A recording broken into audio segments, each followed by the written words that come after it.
Bienvenue à Vision 2020. Vous venez pour la visite virtuelle en comptabilité? Veuillez suivre Mélissa. Bonjour, donc je me présente, mon nom est Mélissa Bartet, je suis conseillère pédagogique à la formation professionnelle. Donc ça me fait plaisir là, de vous accueillir ici aujourd'hui pour vous permettre de faire la visite du programme de comptabilité. Donc on va débuter par la section des casiers et l'espace de dîner pour vous montrer un petit peu les lieux de notre centre de formation. Suis-moi!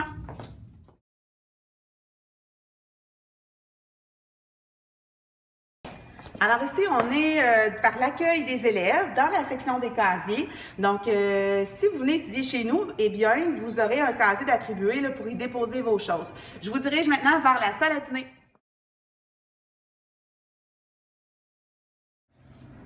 Alors ici, on se retrouve à la salle à dîner. Pour la période du COVID, on a des heures différentes pour le dîner, mais vous avez des espaces là, pour manger, four, micro-ondes, évier, là, tout s'y retrouve. Je t'informe aussi que si vous avez eu de l'intérêt pour vous diriger en comptabilité, les préalables sont un secondaire 4 en mathématiques, français et anglais. Et la durée de la formation est 1350 heures. Donc, on parle environ d'un an et demi. Alors maintenant, on se dirige vers Catherine Moras, qui est enseignante au programme de comptabilité.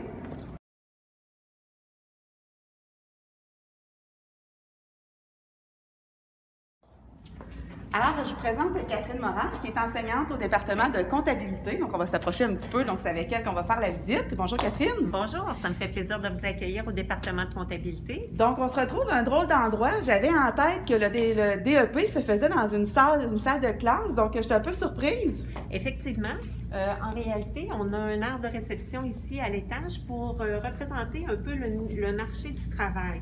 Okay? Donc, les élèves doivent passer ici à une courte période de leur formation pour pouvoir recevoir de vrais appels téléphoniques et aussi accueillir les visiteurs lorsqu'on en a sur l'étage. Aussi, pendant ce temps-là, les élèves ne sont pas à rien faire. Ils continuent quand même à travailler dans leurs compétences, étant donné que tous les logiciels sont installés sur le poste de travail. Et je crois aussi que la formation est en individualisé, donc les gens peuvent avancer à leur rythme. Exactement. Donc, la formation individualisée, c'est que chacun travaille dans la compétence où il est rendu et pose sa question là, lorsque vient le temps là, de travailler là, sur des trucs spécifiques. Voilà. Maintenant, tantôt, vous avez parlé du marché du travail. Les secteurs d'activité, si je suis intéressée par la comptabilité, c'est quoi les opportunités qui s'offrent à moi? En réalité, tous les secteurs d'activité sont possibles. Donc, dès qu'on a une entreprise, on a de la comptabilité, bien entendu, à l'intérieur de l'entreprise.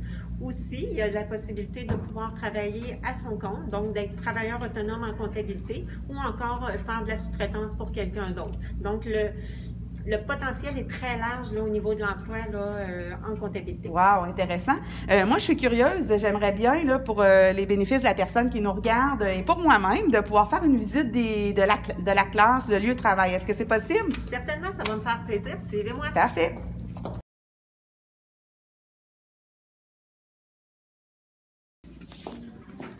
Alors, ici, on se retrouve dans l'espace des élèves. Exactement. Alors, comme vous pouvez constater, dans la classe, chacun travaille à son poste de travail. Donc, on a un bureau d'attitré qui fait vraiment aussi comme la réalité du marché du travail. Alors, chacun est assis à son poste.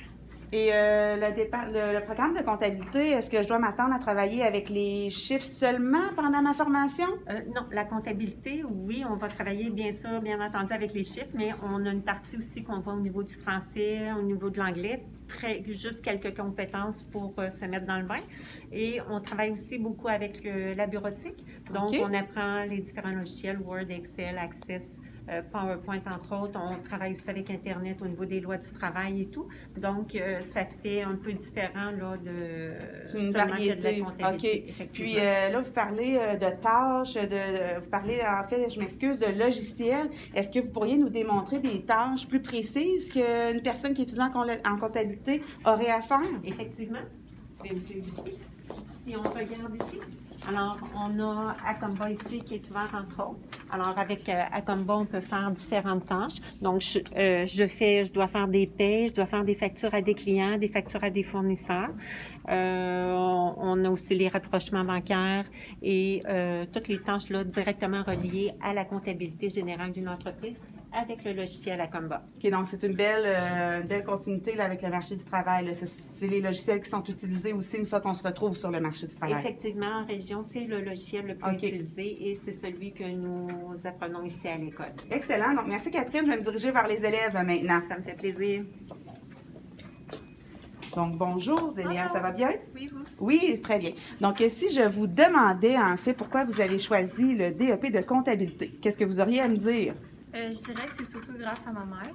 Elle m'a fait réaliser que j'étais une personne très méthodique, que j'aimais beaucoup les chiffres, j'aimais ça quand c'était structuré puis que je suivais des étapes. Aussi, elle m'a fait réaliser que j'étais pas nécessairement faite pour le cégep et l'université, pour les études supérieures. Puis elle m'a fait réaliser que c'était bien correct comme ça. Donc, je suis rendue ici. Super. Et si vous aviez mentionné là, un point positif ou des points positifs là, que vous vivez ici au Centre Vision 2020? Ouais. Les points positifs, c'est surtout les professeurs. C'est surtout des enseignements individuels qui est la comptabilité, mais les professeurs sont toujours présents pour venir répondre aux questions. Ils prennent une chaise, ils viennent s'asseoir à côté, ils lisent la question avec toi, puis ils le font avec toi, puis ils t'expliquent vraiment de A à Z. Puis j'ai aimé ça, on a eu l'opportunité de se parler un petit peu avant. Si vous avez des liens à faire avec la vie courante, c'était très beau ce que vous m'avez dit tout à l'heure. Surtout les liens, c'est maintenant je comprends c'est quoi ma facture de cellulaire. Je comprends aussi quand je vais à la banque et que je pose des questions sur ma carte de crédit ou qu'est-ce que je dois faire avec mes comptes épargne. Ce que j'ai appris aussi, c'est d'être une personne structurée puis aussi disciplinée dans mes affaires. Mettons, maintenant, j'ai comme un agenda à moi que j'écris mes rendez-vous, mes jours d'école, puis etc. C'est vraiment, ça m'a aidé d'être autonome. Excellent. Donc, vous souhaite une belle continuité dans votre parcours. Merci beaucoup. Merci. Avant de se diriger vers l'autre enseignante, pas l'autre enseignante, pardon, l'autre élève, j'aimerais juste vous mentionner qu'ici à Vision 2020, nous avons différents services qui vous sont offerts. On a, pour les gens qui ont besoin d'un soutien financier, on a les services de prêts et bourses. On a aussi, si vous avez des mesures adaptatives, on a le service de l'orthopédagogue et on a aussi, bien sûr, le service d'intervenante sociale. Donc, si vous avez besoin de jaser ou quoi que ce soit, ils sont disponibles et aussi, on est en collaboration avec le Centre local d'emploi. Donc, ce sont des petites choses là, qui peuvent s'intégrer à votre formation si le besoin s'y présente. Maintenant, je vais vous présenter Laurie. Suivez-moi. Bonjour. Bonjour Laurie, ça va bien? Oui, vous-même? Oui, j'aimerais vous demander quand avez-vous débuté votre formation? J'ai débuté ma formation le 10 février 2020. Parfait. Donc, ça fait quand même un bout, là, vous approchez de la fin. Oui, exactement. Super. Donc, j'imagine que vous avez beaucoup de compétences là, déjà de maîtriser. Là, si on approche, je crois qu'il vous en reste pas beaucoup. Non, exactement. Il me reste 4 compétences. On en a 22 à faire. Puis après ça, on a un stage. Donc, mes compétences m'ont apporté à comprendre beaucoup le logiciel Acomba, à comprendre plusieurs autres logiciels comme Excel, Access, Word, Teams. On fonctionne avec Teams aussi. C'est super intéressant pour communiquer avec nos professeurs puis avec les élèves.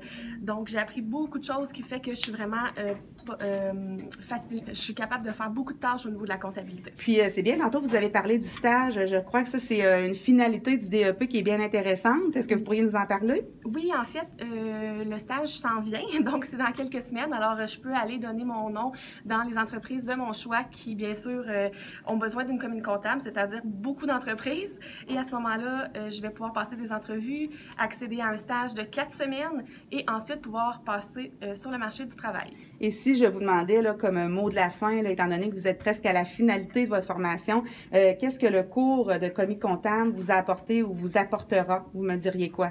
Bien, en fait, le cours de commis comptable m'a apporté toutes les connaissances nécessaires pour pouvoir exercer mon métier. Donc, il ne va pas me manquer de connaissances, ça c'est sûr et certain. Puis, je vais pouvoir exercer mon travail dans toutes les entreprises qui recherchent des commis comptables. Donc, c'est très variable et je serai maintenant polyvalente. Excellent. Donc, bonne continuité, bonne fin de parcours là, chez nous. Merci. Laurie. Alors, si vous avez apprécié la vidéo virtuelle de comptabilité, mais que vous aimeriez en apprendre davantage, il y a toujours possibilité de consulter notre site Internet, tondep.com. Il y a aussi notre page Facebook où il y a beaucoup d'informations, donc formation professionnelle, CSSBF. Si vous êtes davantage une personne qui préfère parler à un humain de vive voix, il y a aussi la possibilité de communiquer avec nous au 819-751-2020, le poste 39909. Et tout nouvellement, nous avons notre chaîne YouTube qui est accessible, CSSBF FP. Bonne journée!